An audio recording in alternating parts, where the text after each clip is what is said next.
মোৰ ল'ৰাটোৰ জেঠ মাহত জন্ম হৈছিলে, সেইকাৰণে আজি ৰাতি জেঠুৱা পাতিছো। এয়া মায়ংখনত সাজি আছো পায়স, বৰাৰ পিঠা, তিলৰ বৰা, মচুৰ দাইলৰ বৰা, মাটিমাহৰ বৰা, কলৰ বৰা আৰু দুবিধ মিঠাই। এতিয়া মায়ংখনত সজা হোৱাৰ পিছত মই ভাতৰ কাঁহীখন সাজি আছো।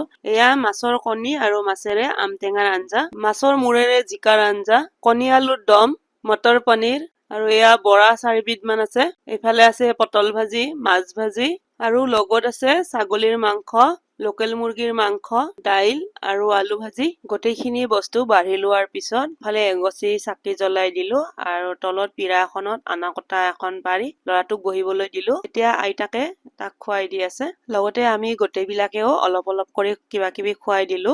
এই উৎসৱটো নামনি অসমৰ ফালে পাতে আৰু কিছুমান ঠাইত ইয়াক জেউঠা বুলিও কয়। এই উৎসৱত বিশেষকৈ মাছৰ কণী আৰু বাঁহ, বেত, তৰা, নল, খাগৰি আদিৰ গজালিৰ পৰাও ব্যঞ্জন বনোৱা হয়।